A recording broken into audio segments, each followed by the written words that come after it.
Alright troops, how we doing? Day 3. Right, so this chapter of my journey is called Down and Out. If you haven't seen the last two, go have a wee look and you'll get a better idea of what I'm talking about and the stage I'm at. So age wise we're talking about 19, 20, and at this point I just put the camera on all the time and start talking. This one I thought, right, I need to get a horror story that's going to shock people into like grabbing their boyfriend or their brother or their son and like sitting them down saying that this is how bad things can get, listening to what he's saying. And to be honest, I've got horror stories that would shock you, like the amounts of money I'd spent in a day or a week, or the amount I owed, or like people chasing me for money. But to be honest, money comes and it goes, and it wasn't anywhere near the biggest of my concerns. It got to a point where, if I could explain how bad it got to is without being dramatic, I'm being 100% honest here. I'd gotten to a point where I just completely and utterly like gave up any hope of getting better. I'd like thought, right, I'm one of them boys that's going to die young, and I used to think about like what my mates would say about me when I was away, and what my family would like think of me, and would they forgive me if I wasn't here. I remember like the start of the year that I stopped gambling, I remember thinking, right, just try get things in order, maybe try get a bit of money from somewhere to leave for your family and have a good Christmas and stuff like that, because like it'll be my last. So like that's obviously, when I look back, I think I was only like 19 at that time, feeling like at level of helpless. That was terrifying, man, because I wanted to stop so badly, but at the same time I was just so like tired of hurting people all the time. I was sick of being sad. Every single day I was just completely and utterly like heartbroken at just the state my life was in, and how quickly it happened, and how I just couldn't get out of it. I thought that my family were just ashamed and would be like, my brain was telling me, my brain was just wired so differently. It was telling me that my family would be better off without me. My mates, like, my mates were done with me. They didn't want to end the day with me anymore. I just thought it was a waste of space, and none of that was obviously true, but my head just completely and utterly convinced me that way. As I say, like when I look back, I genuinely feel as if like I'm looking from a different person's perspective of 19-year-old me. I'm looking thinking like, I see somebody that was just on the ground and helpless and just wasn't fighting back anymore. I just wasn't fighting back. I'd gave up completely.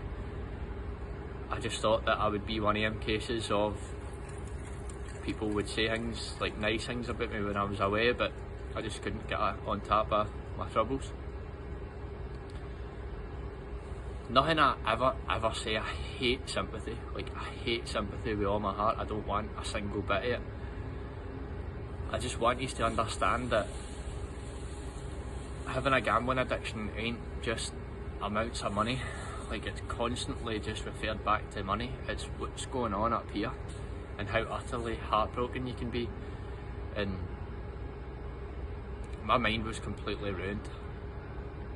And to be honest, I don't really need to say an awful lot more. I think it probably sums up for you how bad it was. I was thinking about like it was going to be my last Christmas, and even things like when I look back now, some of my pals in the last year have started having like children of their own, and my wee nephew, he's only 1.5, and I think about things that I wouldn't have seen if I didn't get better. Like, and that actually breaks my heart as well, because obviously anybody that's got pals that have got Waynes, you know how much you love them. You don't need to see them all the time and that, but you absolutely love them. And you're so happy for them, and I think about things that I missed. I think about the fact I wouldn't have seen any of my brothers or sisters get married. My mum and dad, just would have completely and utterly destroyed him if I did that, if I wouldn't have got better. And I think that was always the thing that killed me the most, because my mum and dad didn't ever once shut a door on me. I didn't ever once say you need to leave or nothing. I would go in, cause chaos, like actual chaos, and still they would be there for me. And that's what broke my heart the most, because I think I wish I just got put out in the street, but I didn't. What I constantly had was people that were there to try help me. So it's a hard thing to talk about, to be honest. I don't really like talking about it that much, but hopefully you can understand that if you notice your wee brothers spending too much online, or if your partner, if he's kind of hiding the fact that he's going to bookies all the time and he's losing money or that, man, just get a hold of him. Don't be scared about offending them, because when they sort themselves out, they'll come back to you and say, thank God you told me that.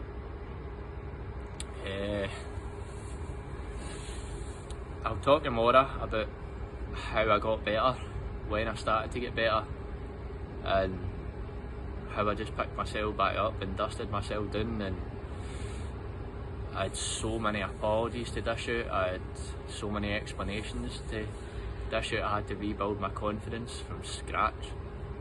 I felt like an absolute low life, and the world was done with me and stuff, so it was a rebuilding project, to say the least. But anyway, as I said, difficult thing to talk about, but I hope you can see just how badly things like this can affect you.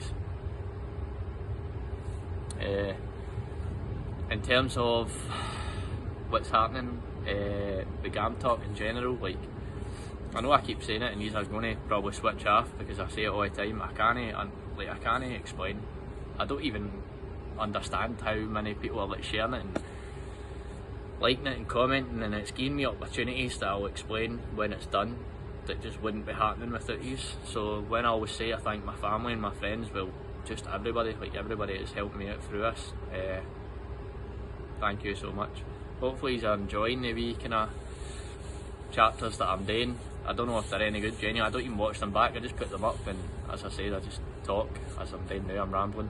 I'll let you go, but hopefully you tune back in tomorrow, and I'll try and make it a wee bit more upbeat, man. That was a bit sad, wasn't it?